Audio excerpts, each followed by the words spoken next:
Good evening Ripon.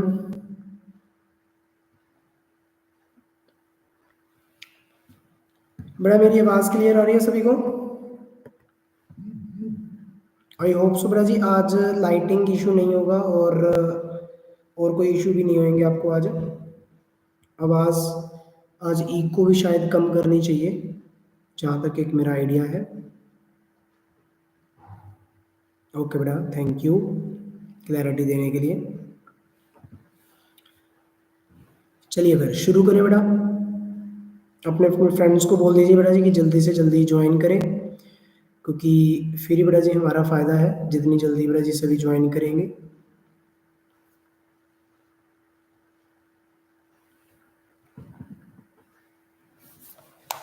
चलिए, अभी कौन कौन ज्वाइन कर चुके हैं क्लास, एक बार बेटा जी अपने अपने नाम बता दीजिए फटाफट जल्दी से। जो भी बच्चे अभी तक ज्वाइन कर चुके हैं वो फटाफट अपने बेटा जी नाम बताएं। अभिनंदन, कवेश, अनमोल। ओके ओके, ठीक है ठीक है ठीक है।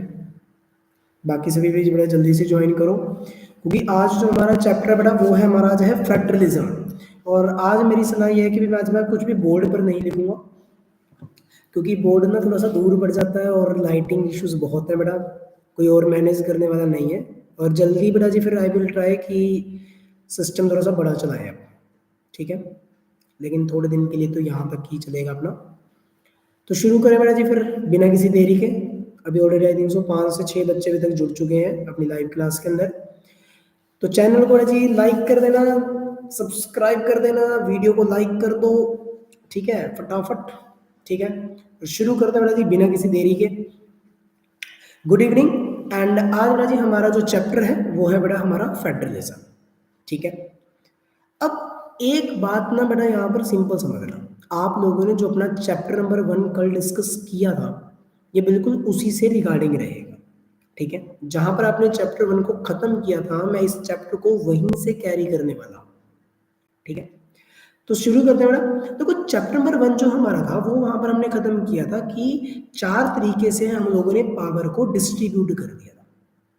अब अगर हम लोगों ने 4 तरीके से पावर को डिस्ट्रीब्यूट किया है, अब बात को समझना किस किस तरीके से था, हॉरिजॉन्टल, वर्टिकल, सोशल ग्रुप और political party and pressure groups, ठीक है। सॉरी।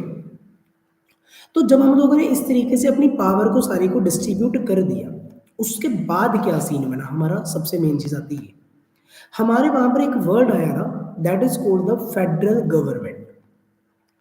तो जो सेकंड चैप्टर है उसका नाम है जी हमारा क्या है, फेडरलिज्म। फेडरलिज्म का अगर आप सिंपल मीनिंग समझोगे, हिंदी में हम इसको बोलते हैं जी संघवाद। याद रख लेना, हिंदी में हम इसको जी क्या बोलते हैं, संघवाद बोलते हैं। अब ये बेटा जी होता क्या है, देखो फेडरलिज्म जो है अगर आप उसकी डेफिनेशन की बात करोगे तो फेडरलिज्म जो है वो है बेटा जी एक क्या है, फेडरलिज्म एक सिस्टम है ऑफ बेटा जी किसका, गवर्नमेंट का। ध्यान में रखना, जिसके अंदर जो पावर होती है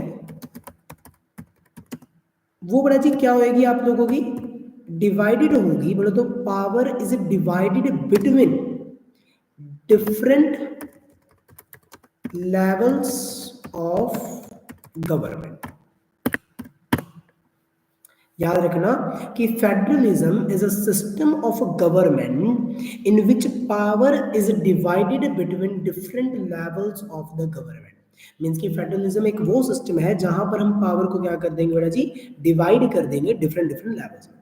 डिफरेंट लेवल कौन कौन से होते हैं बेटा जी, वो 2 से ज्यादा होने चाहिए। बस सिंपल बात ये समझो, फेडरल गवर्नमेंट के अंदर 2 से ज्यादा लेवल होने चाहिए, सेंट्रल, स्टेट और लोकल, कोई भी हो सकता है। देखो बेल्जियम का अगर हम लोगों ने एग्जांपल लिया तो वहां पर किसमें पावर डिवाइड थी, सेंटर में, स्टेट में और कम्युनिटी गवर्नमेंट में।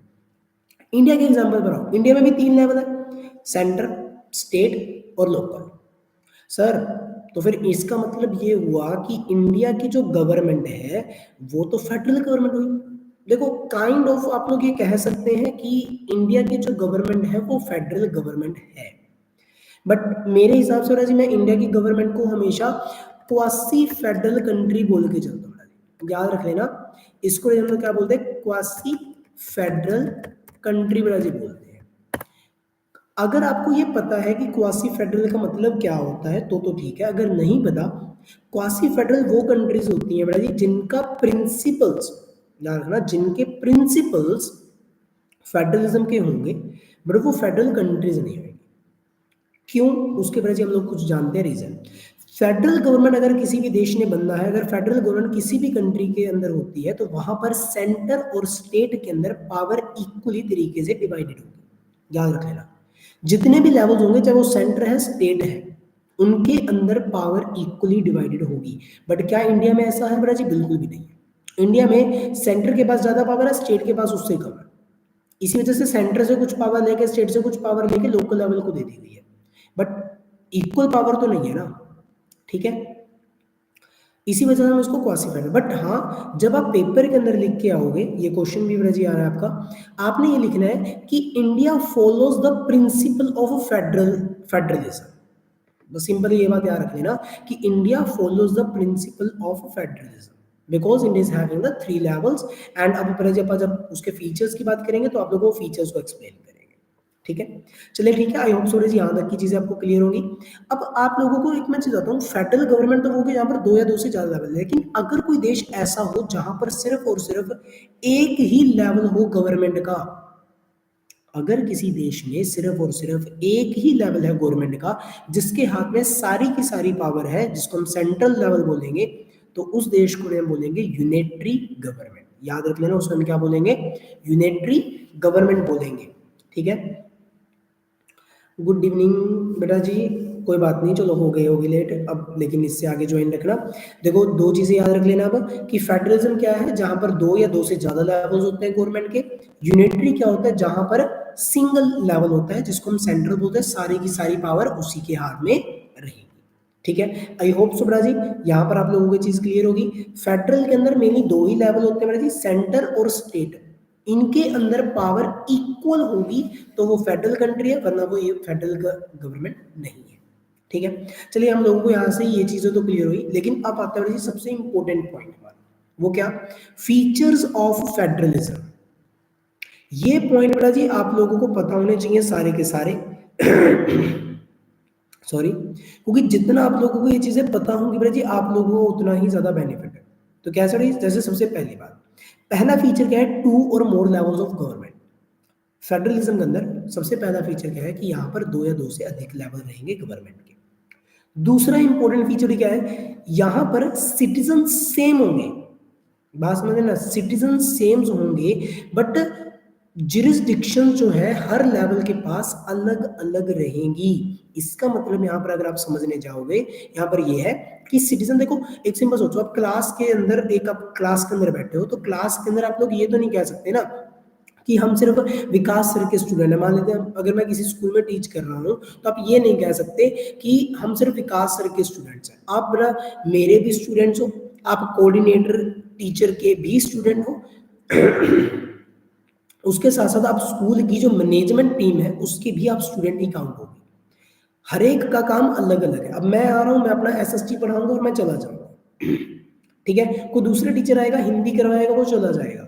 तो हर एक का एक जो डिफरेंट जुरिडिक्शन होता है कि वर्किंग एरिया, ठीक है। जो वर्किंग एरिया है हर गवर्नमेंट का बेटा जी अलग अलग रहता है, हमें ये बात को समझना होगा, ठीक है। तो सेम सिटीजन होंगे बट जुरिडिक्शंस डिफरेंट रहेंगी, मींस कि हर लेवल अपना अलग अलग काम करेगा। लेकिन ये जो जुरिस्डिक्शन है, ये काम बांटे किसने? ये काम बांटे गए थे बेटा जी कॉन्स्टिट्यूशन के द्वारा। ओके, आई होप सो जी मेरी आवाज भी सभी को क्लियर आ रही होगी और मेरा टॉपिक भी सबको क्लियर समझ में आ रहा होगा कि सबसे पहले मैंने क्या बोला, 2 और मोर गवर्नमेंट होने चाहिए, मतलब कि 2 या 2 से ज्यादा लेवल होने चाहिए। दूसरा हमने पढ़ा जुरिस्डिक्शंस अलग अलग रहेंगी, सिटीजन सेम रहेंगे। थर्ड हमारा पॉइंट क्या है, ये जुरिस्डिक्शंस जो है ये किसके अंदर लिखी हुई है? कॉन्स्टिट्यूशन के अंदर लिखी हुई है। और हमेशा ये बात याद रख लो, चौथा प्रोविजन में हमारा चौथा पॉइंट क्या है बेटा जी, कि कोई भी सिंगल लेवल ऑफ गवर्नमेंट इनको चेंज नहीं कर सकता। कि कॉन्स्टिट्यूशन के अंदर अगर कल को कुछ भी चेंज करना है तो आपको हर लेवल की परमिशन लेनी पड़ेगी, मीन्स की लोकसभा राज्यसभा हर एक की परमिशन लगेगी। उसके बाद बेटा जी आता बेटा जी इन सारों के अंदर बेटा जी एक जो चीज कॉमन होती है कि इनके अंदर कौन सा पर्सन ऐसा है जो लिंक बेटा जी बना सकता है, वो बेटा जुडिशरी।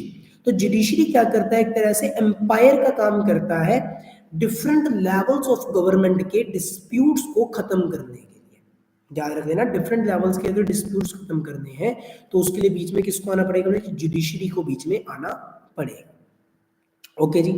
इनका सोर्स ऑफ रिवेन्यू बेटा जी हमेशा फिक्स रहता है, ठीक है। हम लोग ये नहीं कह सकते कि इनका पैसा कहाँ से आएगा कैसे नहीं आएगा, इनको बेटा जी प्रॉपर पता होता है कि कौन से लेवल का पैसा कहाँ से आने वाला है, ठीक है। ये आपका 6th पॉइंट है बेटा जी। और लास्ट बेटा जी पॉइंट है जो आप लोग बहुत ज्यादा बड़ा करके लिखने की ट्राई करते हो, मैं उसको बिल्कुल सिंपल कहूंगा कि फेडरल के बेटा जी सिस्टम का सबसे मेन ऑब्जेक्टिव होता है, वो होता है बेटा जी रीजनल डाइवर्सिटी को मेंटेन करके रखना। याद रख लेना, ये मेन रहेगा कि रीजनल डाइवर्सिटी को क्या करके रखना बेटा जी, एकोमोडेट मींस की मेंटेन करके रखना और यूनिटी बना के रखना पूरी कंट्री के अंदर, ठीक है। कि ऐसा नहीं होना चाहिए कि चार लोग आपस में लड़ रहे हैं। फेडरल गवर्नमेंट का मेन एम क्या होगा कि भाई सभी लोगों को इक्वल समझा जाए प्रॉपर तरीके से। आई होप सो बेटा जी आप लोगों को यहाँ तक के फीचर सारे के सारे समझ में आ गए होंगे। आगे बेटा जी आता है हमारे पास टाइप्स ऑफ फेडरलिज्म, जो आपका सेकंड टॉपिक यहाँ से शुरू होगा बेटा जी, ठीक है उसी के अंदर ही आपके एनसीईआरटी बुक में कुछ अलग से नहीं लिखा हुआ है, बट आई एम ट्राइंग कि भी मैं आप लोगों को टॉपिक वाइज अलग अलग डिवाइड करके दे दूं। तो फेडरलिज्म के अंदर बेटा जी कुछ टाइप्स होते हैं। देखो दो तरीके के फेडरलिज्म होते हैं। जो देश ने पुराने टाइम में किसी सिस्टम को अडॉप्ट अगर कर लिया होगा वो अभी भी उसी सिस्टम के साथ ही चल रहा होगा। तो हमारे दो तरीके के सिस्टम है बेटा, दो कौन कौन से, एक है कमिंग टुगेदर फेडरेशन और दूसरा बेटा जी होल्डिंग टुगेदर फेडरेशन, ठीक है। दो है बेटा जी, दो तरीके की फेडरेशन होती हैं, coming together holding together, coming together holding together, बस ये याद रख लो, कमिंग होल्डिंग, ठीक है। तो ये दो तरीके के होते हैं, टुगेदर फेडरेशन ये तो बहुत इजीली याद हो जाएगा, कमिंग और होल्डिंग। अब कमिंग में जी क्या बोलना है देखो कि बहुत सारी इंडिपेंडेंट स्टेट्स क्या करेंगी, वो इकट्ठी आएंगी और वो कहेंगे कि चलो भाई अपन छोटे छोटे लोग हैं लेकिन अपन एक बड़ा ग्रुप मेंटेन कर लेते हैं, ठीक है। कि छोटे छोटे से ग्रुप से हम क्या करते हैं कि बड़ा ग्रुप बना लेते हैं, हमारे लिए बहुत ज्यादा इजी हो जाएगा। लेकिन वहीं पर यहाँ पर एक बात याद रख लेना कि यहाँ पर हर स्टेट के पास इक्वल पावर रहेगी, ठीक है बेटा जी। यहाँ पर मेनली देखो मैं सारी चीजें दोबारा से क्लियर कर रहा हूं कि कमिंग टुगेदर के अंदर छोटी छोटी स्टेट्स आएंगी, वो अपनी एक क्या बना लेंगे बेटा, एक बिगर यूनिट बना लेंगे, smaller units becomes a bigger unit, coming together and makes a bigger unit. दूसरा यहाँ पर हमने दूसरी चीज क्या समझी कि सभी स्टेट्स के पास इक्वल पावर रहेगी। ये पावर बेटा जी सेंट्रल और स्टेट लेवल में इक्वली डिस्ट्रीब्यूट भी की जाएगी। इसके एग्जांपल अगर आपने इजी वे में याद रखने हैं तो आप इसका एग्जांपल कैसे याद रख सकते हो जी, यूएसए के नाम से आप लोग याद रख सकते हो। अब आप सोचोगे कि सर यूएसए के नाम से क्या याद रखें, तो यूएसए से आपको याद रहेगा यू से यूएसए, एस से स्विट्जरलैंड और ए से बेटा जी आप लोग बता सकते हो मुझे बेटा जी, ए से बेटा जी हमारा क्या है बेटा जी, ऑस्ट्रेलिया। जब तक बेटा जी मेरे आप बताओगे तब तक टाइम हो जाएगा और आई एम ट्राइंग कि मैं आज जल्दी से जल्दी चैप्टर को फिनिश करूँ, ठीक है। हम छोटी वीडियो बनाएंगे और जो बच्चे बेटा जी वीडियो छोड़ छोड़ के जा रहे हैं, इट्स सिंपली से कि वीडियो पे साथ में जी अगर बने रहोगे it will be easy for you, ठीक है। थोड़ा सा अच्छा भी लगता है कि बेटा जी अगर सारी वीडियो में हम जो ज्वाइन रहते हैं आप लोग भी एक अच्छे से पढ़ पाओगे, मैं भी एक अच्छे से पढ़ा पाऊंगा, सबसे मेजर पॉइंट ये रहता है, ठीक है। तो चलिए भाई अगर हम सिंपल समझें, यूएसए इसका एग्जांपल है, यूएसए स्विट्जरलैंड और ऑस्ट्रेलिया। देखो यूएसए के अंदर ही इसकी पूरी फुल फॉर्म आप सब इजीली समझोगे, होगा कमिंग टुगेदर। होल्डिंग टुगेदर क्या है, जब बड़ा जी एक लार्ज कंट्री को छोटे छोटे पार्ट्स में डिवाइड कर दिया जाता है सेंट्रल और स्टेट गवर्नमेंट के अंदर, ठीक है। वेरी गुड बेटा जी, बहुत अच्छी बात है। देखो मैं तो चाहता हूँ कि बेटा जी जितने ज्यादा बच्चे देख सकते हैं उतने सारे देखें, ठीक है। और यहाँ पर इस टाइम पे अगर हम लाइव क्लास में बैठे हैं, मैं सिर्फ एक ही चीज आप लोगों को बोलूंगा कि ट्राई करो मैक्सिमम टू मैक्सिमम बच्चों को इस वीडियो के अंदर लाने की, देखो मैं नहीं चाहता कि वो बेनिफिट सिर्फ 10-15 लोगों तक रहे, ज़्यादा से ज़्यादा लोगों को तक ये बेनिफिट पहुंच पाए लाइव क्लास का, मेरा भी कुछ बेनिफिट हो सके, आपका भी कुछ बेनिफिट हो सके, लेकिन आपका बेनिफिट इसमें ज़्यादा है। ठीक है बेटा, मेरे बेनिफिट में क्या है यार, अपना कुछ नहीं जा रहा। ठीक है, तो चलिए भाई सिंपल बात को मतलब आगे बढ़ते हैं। अब लार्ज कंट्री में जी डिवाइड कर दी जाएगी, सेंट्रल और स्टेट लेवल में डिवाइड कर दी जाएगी, लेकिन यहाँ पर मेजर प्रॉब्लम क्या आएगी जी, अनइक्वल पावर डिस्ट्रीब्यूट की जाएगी, अनइक्वल पावर होगी यहाँ पर, मतलब सेंटर के पास ज्यादा, स्टेट के पास यहाँ पर कम। इसके एग्जाम्पल बेटा जी आपके इंडिया का सबसे मेजर बैंक है बेटा जी, ठीक है, SBI। आप लोग इसके नाम से रख सकते हो SBI, S for Spain, B for Belgium, I for India, SBI। आप इस तरीके से इसको याद रखो। ठीक है, USA किसका एग्जांपल है, कमिंग टुगेदर का, होल्डिंग टुगेदर का मेरा एग्जांपल क्या है, SBI। बैंक का नाम से आप लोगों को आई थिंक सो याद इजीली रह जाएगा। चलिए ठीक है जी, अगला जो आपका बड़ा टॉपिक आता है वो वो बड़ा जी क्या आता है कि कौन सी ऐसी चीज है जो इंडिया को एक फेडरल कंट्री बनाने में हेल्पफुल है। ठीक है, तो कौन सी चीज इंडिया को, देखो सबसे पहले बड़े 3 लेवल है, सबसे पहले तो यही चीज इंडिया को फेडरल बनाती है, सेंट्रल, स्टेट और लोकल। ठीक है, 3 लेवल्स है, लेकिन जो उससे भी ज्यादा बड़ा जी बनाती है, जो हमारी कंट्री को फेडरल बनाने में हेल्प करती है, वो होती है हमारे इंडिया में 3 तरह की लिस्ट होती है बेटा जी। ठीक है, याद रखिए ना, कितने तरह की लिस्ट होती है नहीं, 3 तरह की हमारे पास लिस्ट होती है, और वो कौन कौन सी है, union list, state list, concurrent list. 3 याद रख लो, union, state, concurrent, union, state, concurrent, ये याद रख लेना बेटा। ठीक है, और यूनियन लिस्ट बेटा जी क्या होती है, स्टेट लिस्ट बेटा जी क्या होती है, आप लोगों को पता होना चाहिए। देखो यूनियन लिस्ट में क्या होती है, तो सेंटर के अंडर आती है, सारी की सारी सेंटर के अंडर आएगी, जहां पर जितने भी मैटर्स होंगे वो सेंटर के होंगे। जैसे बेटा जी क्या है, करेंसी को छापना है, ठीक है, बैंकिंग सिस्टम होगा, वो सारा किसके अंदर आएगा, उसी के अंदर आएगा, यूनियन के अंदर आएगा। ठीक है, फॉरेन अफेयर्स के साथ कोई डील करनी है, फॉरेन के साथ कोई डील करनी है, वो सारी इसमें आएगी। डिफेंस के रिगार्डिंग डील करनी है बेटा जी, वो सारी इसी के अंदर आएगी। ठीक है, कोई बात नहीं बेटा जी, एज इट भी बताऊंगा, रुको अभी एक बार के लिए, पहले 3 ही लिस्टें बनी थी ना, तो इस वजह से पहले 3 लिस्ट की बात करेंगे। ठीक है, आप लोगों को समझ में आ गया। स्टेट लिस्ट बेटा जी क्या होता है, जिसके ऊपर स्टेट का बेटा जी कंट्रोल रहता है, सारे का सारा कंट्रोल किसका रहेगा बेटा जी, स्टेट का कंट्रोल रहेगा। ठीक है, अब इसमें कौन कौन से मैटर आते हैं, जैसे पुलिस है, कोई ट्रेड है बेटा जी, कोई कॉमर्स के रिगार्डिंग कोई बात हो रही है बेटा जी, एग्रीकल्चर के रिगार्डिंग बात हो रही है, कोई इरिगेशन के रिगार्डिंग कोई डिसीजन लेना है, वो सारे के सारे बेटा जी स्टेट लिस्ट के अंदर आएंगे, स्टेट रिलेटेड सब्जेक्ट्स बेटा जी। थर्ड बेटा जी आता है बेटा जी, आपके पास आती है कॉन्करेंट लिस्ट। कॉन्करेंट लिस्ट बेटा जी ये मत समझना कि यहाँ पर लोकल लेवल की बात की जाएगी, नहीं, लोकल लेवल की यहाँ पर बात नहीं की जाएगी, यहाँ पर की जाएगी सेंट्रल और स्टेट दोनों मिलकर बेटा जिन मैटर्स को संभालते हैं उन्हें हम कॉन्करेंट लिस्ट में डालते हैं। जैसे बेटा जी क्या है, एजुकेशन है, कोई ट्रेड यूनियन बनानी है, कोई मैरिज का बेटा जी सिस्टम है, कोई फॉरेस्ट डिपार्टमेंट का सिस्टम है, कोई अडॉप्शन करवानी है। ठीक है, ये सारे के सारे मैटर बेटा जी कहाँ के हैं बेटा जी, आपके कॉन्करेंट लिस्ट के मैटर्स हैं। ठीक है, ये कई बार बोला जी एक नंबर में तीनों में से क्वेश्चन बन सकता है कि ये मतलब इनमें से कौन सा मैटर कॉन्करेंट का नहीं है, which is not the matter subject matter of concurrent. तो बोला जी नोट में आपको 3 ऑप्शन कोई भी बोला जी दे देंगे, और मतलब 3 आपको कॉन्करेंट के बोल देंगे, और एक आपको बोला जी कोई भी अदर होगा, तो आपने वो आइडेंटिफाई करना होगा। नोट वाले क्वेश्चन वो सोच समझ के करने पड़ते हैं आप लोगों को। ठीक है, तो चलो ठीक है भाई, लेकिन पता क्या था, देखो ये लिस्ट तो बनेगी थी 1950 में, 1950 में लिस्ट बनेगी, लेकिन बहुत सारी चीजें ऐसी भी तो है ना, जैसे मेरी क्या है, स्पेस टेक्नोलॉजी है वो बहुत बाद में आई है, आईटी डिपार्टमेंट वो बहुत बाद में आया है, साइबर सिक्योरिटी वो बहुत ज्यादा बाद में आई है। तो ऐसों के लिए मेरी बनाई गई, मेरी आपकी 4th लिस्ट मेरी बनाई गई। ठीक है, अब ये 4th लिस्ट का नाम रखा गया था रेजिडरी लिस्ट, जिसके ऊपर डायरेक्ट कंट्रोल किसका रहेगा, सेंट्रल गवर्नमेंट का ही कंट्रोल रहेगा। ये बात मेरा जी आप लोगों को ध्यान में रखनी होगी। ठीक है, आई होप सूरज जी आप लोगों को यहाँ तक का जितना टॉपिक है वो क्लियर हुआ होगा। ठीक है, I am trying to be कि जितनी जल्दी से जल्दी बड़ा हम चैप्टर को फिनिश करें, बट मेरा टारगेट मैं ये लेके चल रहा हूँ कि मैं आपको 90 to 95% तक ये चैप्टर की हर एक छोटी से छोटी डिटेल बड़ा मैं बता के चलूँगा।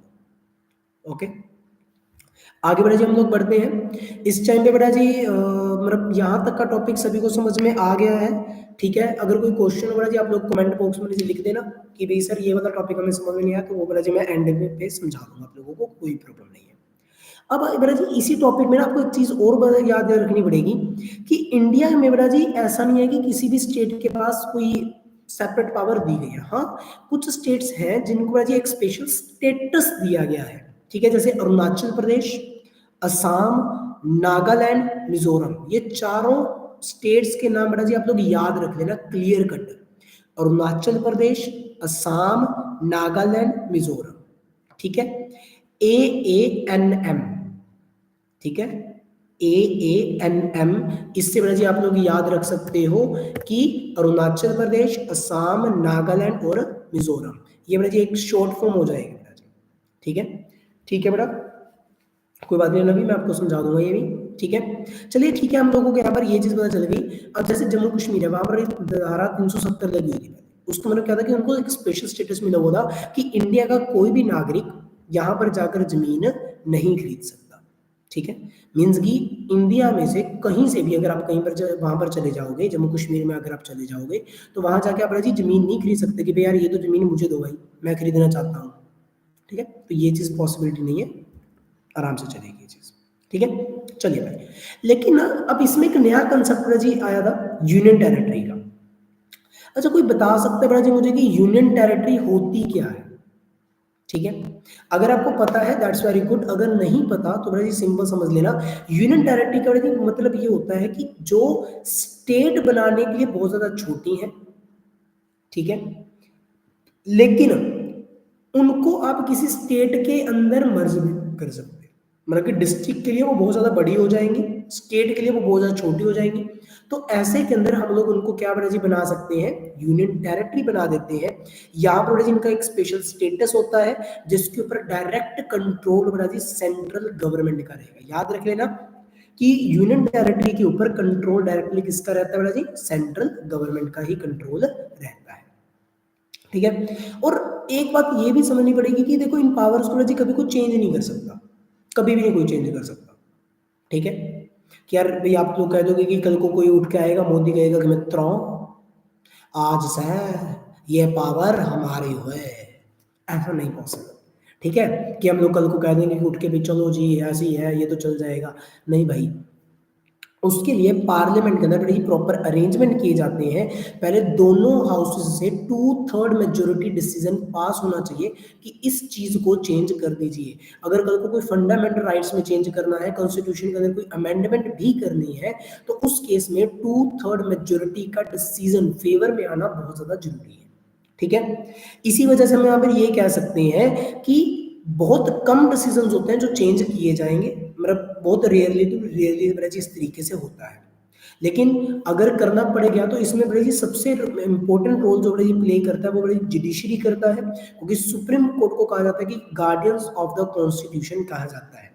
लेकिन एक मेरा यहाँ पर क्वेश्चन है, एक और गार्डियन बड़ा जी, एक चीज का और गार्डियन बोला जाता है बड़ा जी, कौन मतलब उसको अपने जुडिशरी को, सुप्रीम कोर्ट को एक और चीज का गार्डियन बोला जाता है। एक तो ये बोल दिया अपना किसका बड़ा जी, हमारा कॉन्स्टिट्यूशन का। दूसरा गार्डियन किसका बोला जाता है बड़ा जी, बता सकते हो जी फटाफट आप लोग, फटाफट जितनी जल्दी हो सके बड़ा जी, क्योंकि टॉपिक आगे बढ़ाना है। 23 मिनट हो चुके, क्लास शुरू होना है, फटाफट। गार्डियन ऑफ कॉन्स्टिट्यूशन के साथ साथ ये एक गार्डियन ऑफ, आपके पास वो 6 हैं, सोचो, हिंट भी दे दिया, आपके पास वो 6 हैं। फंडामेंटल राइट्स, बिल्कुल सही जवाब। ठीक है, फंडामेंटल राइट्स, तो वो 6 जो राइट्स हैं जी आपके पास, उनका भी गार्डियन बड़ा जी यही होता है। अगर कल को बड़ा जी कोई डिस्प्यूट हो भी जाता है सुप्रीम कोर्ट के अंदर, हाई कोर्ट के अंदर, किसके रिगार्डिंग, किसी भी मैटर के रिगार्डिंग, सेंटर और स्टेट वाले आपस में पावर के लिए लड़ पड़े कि हम करेंगे जी, हम करेंगे, हम करेंगे, तो इस केस में फैसला बड़ा जी सुप्रीम कोर्ट या हाई कोर्ट ही सुनाएगा, ज्यादातर सुप्रीम कोर्ट सुनाएगा।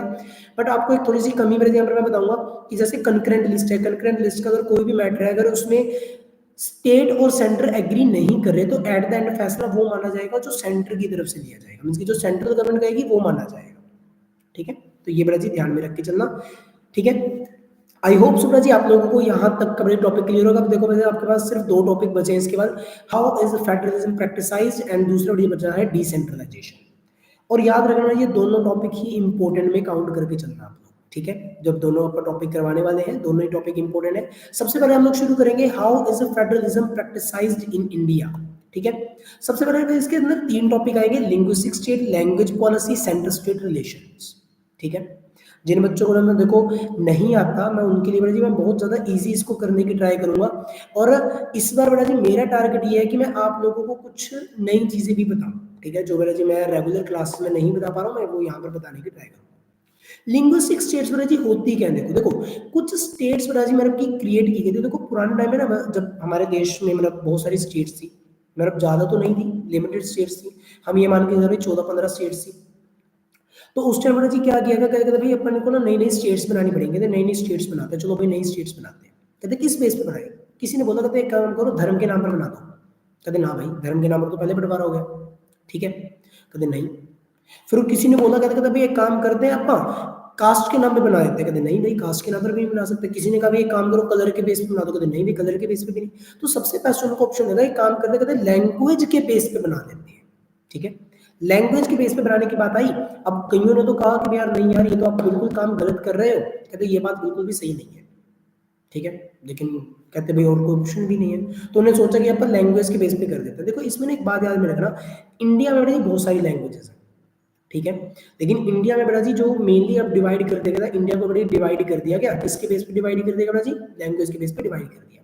लोगों को लगा था कि अब ये लोग ना टूट जाएंगे भाई, बिल्कुल बट जाएंगे आपस में, लेकिन ऐसा नहीं हुआ, बल्कि हम और भी ज्यादा यूनाइटेड हो गए। लेकिन कुछ स्टेट्स ऐसी भी थी जिनको बड़ा जो उनके लैंग्वेज के बेस पे नहीं बल्कि कल्चर के बेस पे, उनकी जियोग्राफिकल लोकेशन के बेस पर भी डिवाइड किया गया था।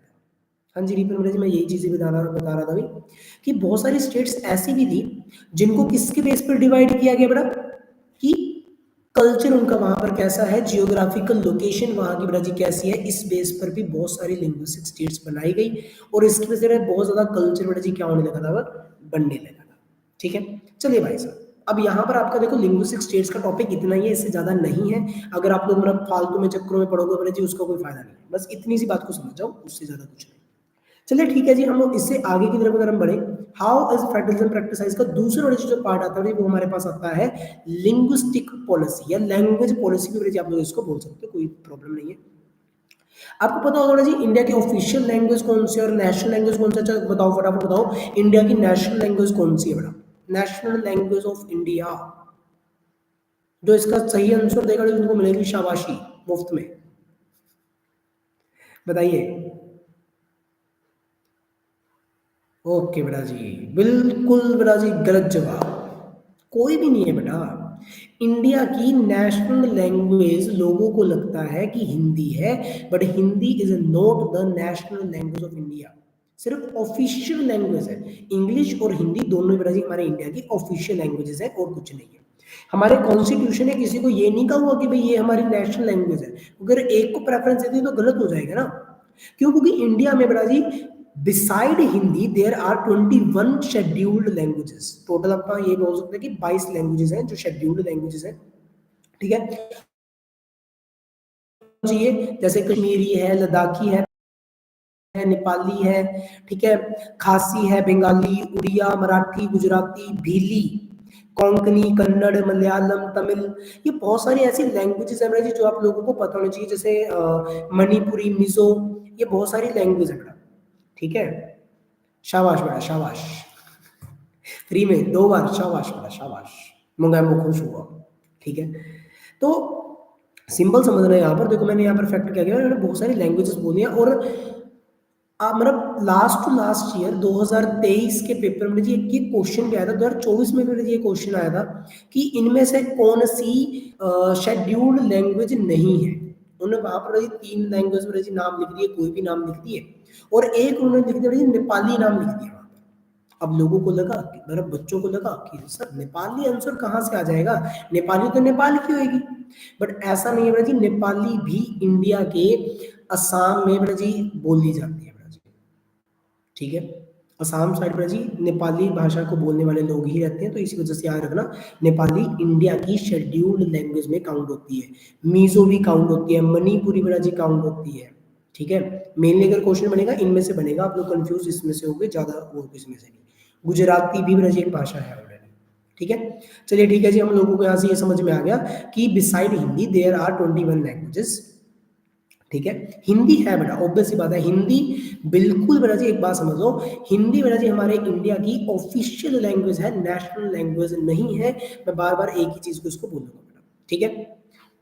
इसमें ब्रजी एक एक वो चीज़ थी ब्रजी 1965 के दौरान ब्रजी एक रूल बना था इंडिया में, कहते भी आज के बाद ना जो भी मेरा मतलब इंडिया की नेशनल लैंग्वेज किसको बनाएंगे, कहते हिंदी को बनाएंगे। अब यार जो तो हिंदी बोलने वाले एरिया थे वो तो इसमें संतुष्ट थे, कहते कोई चक्कर नहीं थे। लेकिन जो इंडिया की साउथ की जो कंट्रीज थी, सॉरी साउथ की जो स्टेट्स थी जैसे कि तमिलनाडु था, उन्होंने कहा कि भाई हमारे यहाँ पर तो किसी को हिंदी आती भी नहीं है जी, ठीक है। नहीं बेटा जी, नेशनल लैंग्वेज नहीं है, ठीक है।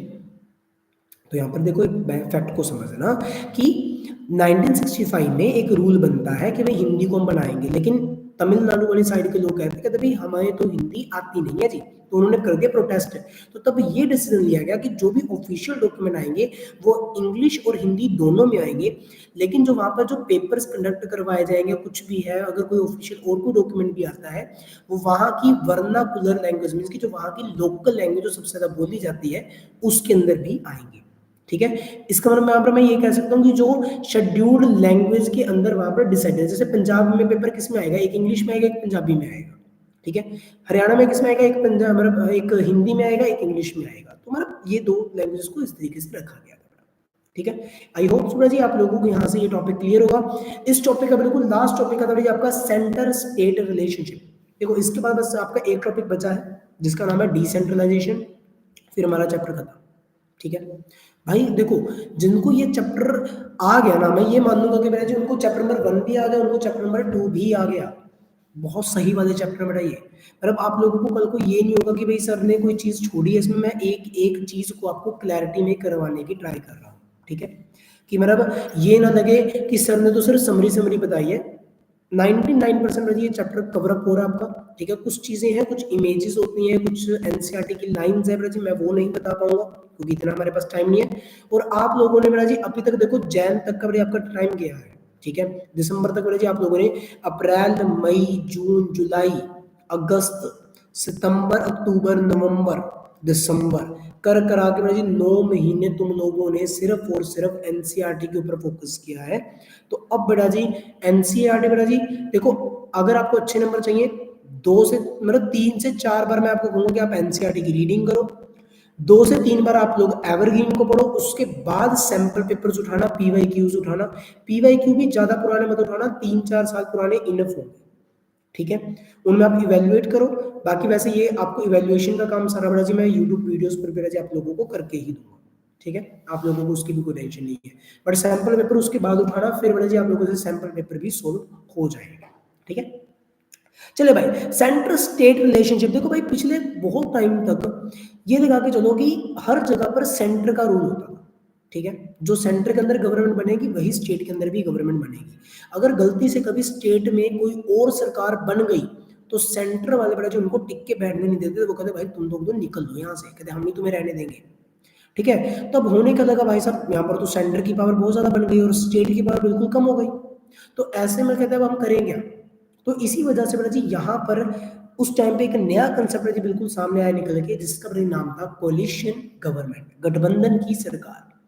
ये कंसेप्ट 1989 मींस की 1990s के अंदर जी सबसे पहले इंट्रोड्यूस किया गया, जहां पर 1990 के अंदर ये डिसाइड किया गया कि स्टेट गवर्नमेंट के साथ अगर किसी पार्टी की, मान लेते हैं किसी भी सेंट्रल पार्टी की अगर सीट्स कम रह जाती हैं कि वो सरकार नहीं बना पा रहे हैं अकेले, तो वो स्टेट पार्टी के साथ मिलकर अपनी सरकार को बना सकते हैं। इसी कंसेप्ट को जी बोला गया था कोलिशन गवर्नमेंट कंसेप्ट बोला गया था। और इसकी वजह से मेरा जी कहीं ना कहीं स्टेट पार्टीज की वैल्यू बहुत ज्यादा बढ़ गई। सेंट्रल पार्टी कौन सी होती है, स्टेट पार्टीज कौन सी होती है, ये जब हम पॉलिटिकल पार्टी चैप्टर करेंगे तब हम जी इस चीज को क्लैरिटी में लेकर आएंगे। बट इसमें सिंपल समझो कि ये बड़ा जी कंसेप्ट वो वाला था जब जहां से बड़ा जी कोलिशन गवर्नमेंट का कंसेप्ट बड़ा जी सामने लेकर आया गया, ठीक है। मेरी तरफ से बड़ा जी ये वाला टॉपिक इतना ही है, ठीक है। अब आता है बिल्कुल लास्ट टॉपिक आपका आता है जिसका नाम है बड़ा जी डिसेंट्रलाइजेशन ऑफ इंडिया, या फिर हम कहेंगे डिसेंट्रलाइजेशन ऑफ पावर। ये टॉपिक बेटा जी ये लगा के चलो कि मुझे पर्सनली बहुत अच्छा लगता है, बहुत मतलब प्यारा टॉपिक है ये, ठीक है। होता क्या देखो एक सिंपल समझना कि सेंटर है, एक स्टेट है और एक लोकल है। देखो 3 लेवल हो गए हमारे पास। अब सेंट्रल लेवल वाले जो है मैडम वो अपनी पावर उन्होंने थोड़ी सी किसको दी थी, स्टेट को दी थी। कहते वो वाला आपने सुना होगा ना, एक मेरा एक तेरा, दो मेरा 213। अब 213 में उसने क्या कर दिया, उसके पास रखी एक ही गड्डी, अपने पास 2 गड्डियां रख ली। 313 तो 3 मिला, अपने पास 3 गड्डियां रख ली। तो सेंटर ने अपने पास पावर रख ली ज्यादा, स्टेट के पास कर दी कम। लेकिन अब क्या हुआ बड़ा जी, अब देखो प्रॉब्लम क्या आई, उन्होंने सोचा यार अब ये तो प्रॉब्लम वाला सीन हो गया। अब सेंटर में एमपी बैठा है, सॉरी स्टेट में बड़ा जी एमपी बैठा है एक, लेकिन गांव में जरूरत पड़ेगी। अब मान लेते हैं बड़ा जी हमारे यहाँ पर बड़ा जी, अगर आप देखें तो हमारी बड़ा जी कौन जीती, अभी वो मतलब लेडी बनी थी, शैलजा कुमारी बनी थी। अब शैलजा कुमारी बैठे हैं सिरसा में, प्रॉब्लम आ गई लाली में, प्रॉब्लम आ गई लांबा शहर में, प्रॉब्लम आ गई रतिया के टिब्बा कॉलोनी के गली नंबर 4 में, द नॉलेज हब में। ठीक है, वहां पर प्रॉब्लम आ गई। अब मैं बड़ा जी डायरेक्टली एमपी को थोड़ा ना फोन करूंगा, हेलो आंटी शैलजा कुमारी जी, कि ऐसे ऐसे करके जी हमें तो इशू हो रहे हैं, तो आप आगे हमारी प्रॉब्लम को सोल्व करके जाओ। तो ये तो मतलब चीज पॉसिबल ही नहीं थी। तो इसी वजह से उस टाइम पर जी एक चीज नहीं लाई गई जिसका नाम था जी लोकल गवर्नमेंट। और लोकल गवर्नमेंट को जो पावर बांटी गई सेंट्रल और स्टेट से दी गई पावर, इसी कंसेप्ट को बोला गया डिसेंट्रलाइजेशन। ठीक है बेटा, आई होप सो आपको ये बात क्लियर हो गई होगी कि डिसेंट्रलाइजेशन किसे बोलते हैं, कि जब कॉन्स्टिट्यूशन ने थर्ड टियर ऑफ गवर्नमेंट को इंट्रोड्यूस किया, सेंट्रल और स्टेट से पावर लेकर उसको दे दी, कहते भाई अब ये पावर तेरी रहेगी और तू संभाल लेगा इस पावर को। ठीक है, और उन्होंने ये भी कह दिया कि आज के बाद तुम्हारे भी अलग से इलेक्शंस कंडक्ट किए जाएंगे, प्रॉपर तरीके से तुम्हारे इलेक्शंस कंडक्ट करवाएंगे। वो कहते कहते ठीक है जी, लेकिन उन्होंने कहता भाई रुको, कहते हम इसमें क्या करेंगे, आपके प्रॉपर इलेक्शंस कंडक्ट करवाएंगे। तो कहते भाई आप एक काम होगा, इसी चीज को बोल देगा डिसेंट्रलाइजेशन। लेकिन ये जो अमेंडमेंट आई थी वो आई थी बड़ा जी कॉन्स्टिट्यूशन अमेंडमेंट आई थी 1992 के अंदर बड़ा जी ये आई थी। ठीक है, याद रख लेना, कॉन्स्टिट्यूशन अमेंडमेंट 1992 के अंदर बड़ा जी आई थी, जिसके अंदर डिसेंट्रलाइजेशन कंसेप्ट को इंट्रोड्यूस किया गया और प्रॉपर तरीके से रेगुलर इलेक्शंस हो गए। और वो अमेंडमेंट अब थी क्या आखिरकार, अमेंडमेंट में था क्या? सबसे पहले उन्होंने बोला कि थर्ड टायर रहेगा जो पावरफुल अपनी अलग पावर को इंट्रोड्यूस करेगा। दूसरा उसमें क्या रखा गया, इनके रेगुलर इलेक्शंस कंडक्ट किए जाएंगे अलग से। तीसरा उन्होंने क्या रखा, कहते भाई एससी एसटी, ठीक है, और प्रॉपर जो ओबीसी कास्ट वाले हैं इनकी अलग से सीटें रिजर्व की जाएंगी। कहते वुमेन की भी सीटें कहते हम लोग रिजर्व करेंगे अलग से। ठीक है ना, 1/3 सीटें कहते वुमेन की भी रिजर्व करेंगे। उन्होंने बड़े जी यहाँ पर क्या किया, स्टेट इलेक्शन कमीशन वाले जी अलग से बना दी, जो पंचायती के इलेक्शन को देखेगा और म्युनिसिपल इलेक्शंस को देखेगी। ठीक है, चलो वो भी ठीक है बेटा जी। उसके बाद बेटा जी इन्होंने क्या बोला कि ये लोग क्या करेंगे, जो भी स्टेट के पास जो भी पैसा आएगा, याद रखना सर आज आपने खड़े रहकर नहीं पढ़ाया। ठीक है बेटा जी, आज बेटा जी क्योंकि मैं चाहता था कि आवाज क्लियर आ जाए। ठीक है, रमेश गुज्जर सरपंच सुखमनपुर, हेलो बेटा जी, हेलो बेटा। मैं आपको बेटा जी जानता नहीं हूँ, बट आई होप सो बेटा जी आप मुझे जानते होंगे। ठीक है, तो स्टेट गवर्नमेंट, एक बात याद रख लेना, जो स्टेट गवर्नमेंट थी वहां पर एक कंसेप्ट को याद रखा गया कि स्टेट गवर्नमेंट के पास जितना भी पैसा आएगा वो सारा उन्हें अपने साथ लोकल गवर्नमेंट के साथ भी शेयर करना पड़ेगा। ठीक है, ओके बेटा, ओके ठीक है, समझ गए जी। कौन से सेक्शन में थे, बॉयज वाले सेक्शन में या फिर जिसमें सबसे पहले में आया था?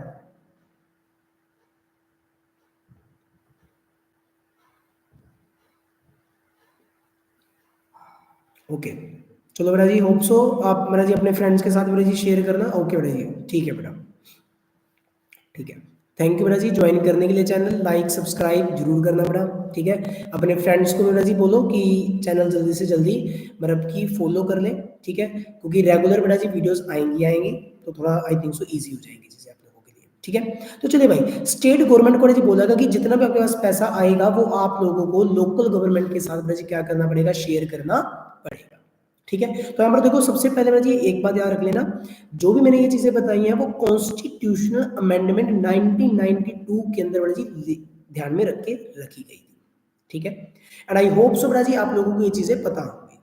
ठीक है, ओके बेटा रमेश, ठीक है। हाँ जी बेटा जी, मैं ये इस क्वेश्चन पे आऊंगा जी, why do we need decentralisation. ये मेरा जी मेरा आप लोगों से क्वेश्चन है वैसे। ठीक है, कि डिसेंट्रलाइजेशन क्यों बनाया गया था।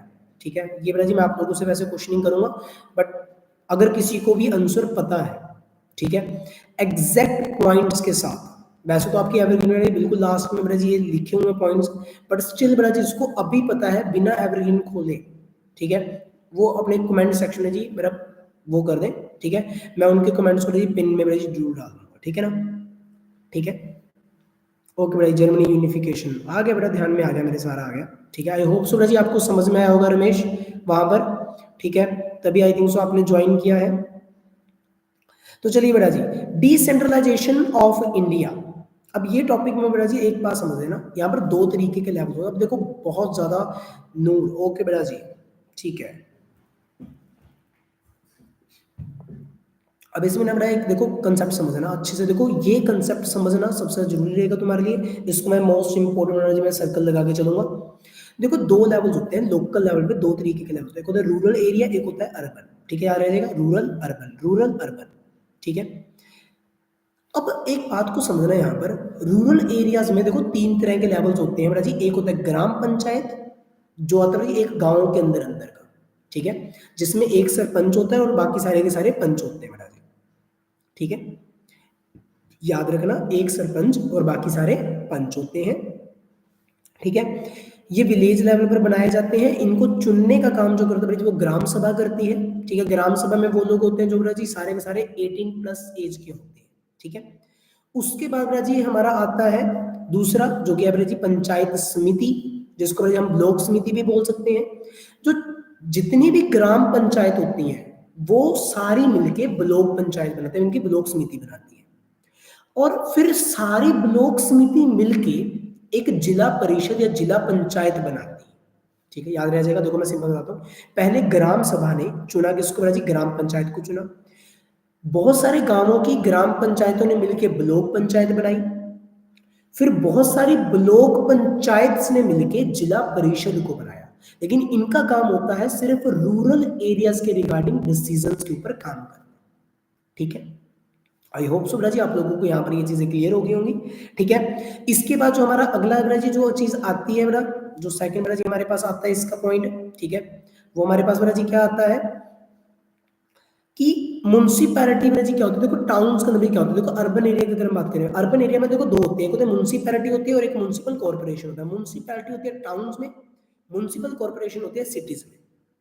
अगर वहां पर टाउन है तो उसके हेड को हम बोलेंगे चेयरपर्सन, ठीक है। जैसे इन रतिया है, रतिया बेटा जी क्या है, एक टाउन है, तो रतिया मेरा जी नगर पालिका है, म्युनिसिपैलिटी है, ठीक है। लेकिन वहीं पर अगर आप फतेहाबाद जैसे शहरों में जाओगे वहां पर म्युनिसिपल कॉर्पोरेशन मिलेगी, क्योंकि वो सिटी है, ठीक है। ओके बेटा, ठीक है। तो म्युनिसिपल बेटा जी वो क्या है, हमारी कॉर्पोरेशन है फतेहाबाद वाली, ठीक है। अब वहां पर उसको वो हम क्या बोलेंगे, नगर निगम बोलते हैं बेटा जी। नगर निगम फतेहाबाद आपका हार्दिक स्वागत करती है, नगर पालिका रतिया आपका हार्दिक स्वागत करती है, ओके। तो आई होप सो जी आप लोगों को यहाँ पर बहुत अच्छे से चीजें क्लैरिटी में मिल गई होंगी, ठीक है। याद रखना म्युनिसिपल कॉर्पोरेशन के हेड को मेयर बोलते हैं, ठीक है। और मेंबर्स को कॉर्पोरेटर्स या काउंसलर भी बोल देते हैं। और यहाँ पर अगर आप जाओगे म्युनिसिपैलिटी में जाओगे, यहाँ के हेड को हम चेयरपर्सन बोलते हैं। और मेंबर्स एमसी जो होते हैं, मार्केट चेयरमैन मतलब सारे होते हैं, जो वार्ड के एमसी वगैरह होते हैं वो सारे होते हैं, ठीक है। अब आते हैं बेटा जी बिल्कुल लास्ट क्वेश्चन पर बेटा जी, जो मेरा आप लोगों से बेटा जी क्वेश्चन था। आप लोगों ने बेटा जी सभी ने क्या किया, एक एक पॉइंट लिख दिए बेटा जी। आप लोगों को बेटा जी ये था कि 5 के 5 पॉइंट्स आप लोग अगर एक साथ लिख देते हो तो सबसे बेस्ट है बेटा जी। आप लोगों ने देखो मैं पॉइंट बोल भी रहा हूँ, आप लोग बेटा जी लिख सकते हो, ठीक है। मैं सारे के सारे पॉइंट बोल भी रहा हूँ और आप लोगों को कमेंट सेक्शन में लिख रहा हूँ। Local people know their problems. चलो एक काम करूंगा ना जी, मैं इसको ना जी बाद में मेरा वीडियो के अंदर जी मैं इस कमेंट को पिन कर दूंगा। मैं मतलब कि खुद से बेटा जी आपको मैं डाल दूंगा, क्योंकि अभी टाइम लग जाएगा, ठीक है। अभी बस मेरी 2-3 चीजें समझो। अगर आप लोगों को कभी कोई भी बेटा जी प्रॉब्लम आ रही है, ठीक है, आप लोग बेटा जी मुझे मेरे व्हाट्सएप नंबर 8683012206 पर बेटा जी आप मुझे कमेंट कर सकते हैं, मीन्स कि मुझे मैसेज कर सकते हैं अगर आपको कोई भी डाउट है। अगर आपको कोई भी तरह के नोट्स चाहिए आप मुझे बेटा जी कमेंट कर सकते, मतलब बोल सकते हो बेटा जी व्हाट्सएप पे, ठीक है। आप लोगों को मिनिमम चार्जेस पर नोट्स अवेलेबल हो जाएंगे बेटा, ठीक है। ठीक है बेटा, ये इस बात को जी ध्यान में रख लेना आप लोग कि आप लोगों ने बेटा जी क्या करना है। देखो मैंने अपने नंबर को भी पिन कर दिया है, ठीक है। जिनको बेटा जी नंबर मेरे पास जिनके पास भी मेरा नंबर नहीं है वो बेटा मेरे नंबर पे मैसेज कर सकते हैं कि सर हमें नोट्स चाहिए। आपको एक मिनिमम चार्जेस के ऊपर आपको नोट्स इजीली अवेलेबल हो जाएंगे बेटा, ठीक है। टेंशन नहीं लेने का, चिल करने का। आई होप सो जी आप लोगों को ये चैप्टर अच्छे से समझ में आया होगा। आप लोगों ने बस जितना अच्छे से पढ़ सकते हो इन चैप्टर्स को जी अच्छे से अच्छे पढ़ो, ठीक है। और अपने दोस्तों को जरूर बोलो। एक बार जी बीच में एक डाउट आया था, ठीक है, और ये था नवी का था कि नवी ने मेरा जी एक डाउट पूछा था।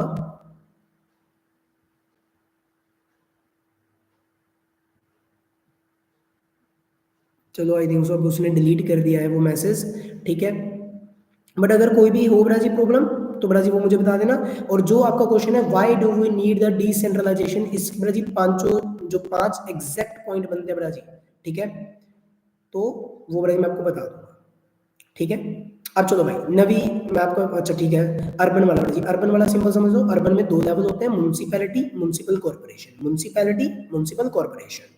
म्युनिसिपैलिटी होता है भाई टाउन्स के अंदर, जिसके हेड को हम बोलते हैं चेयरपर्सन, ठीक है।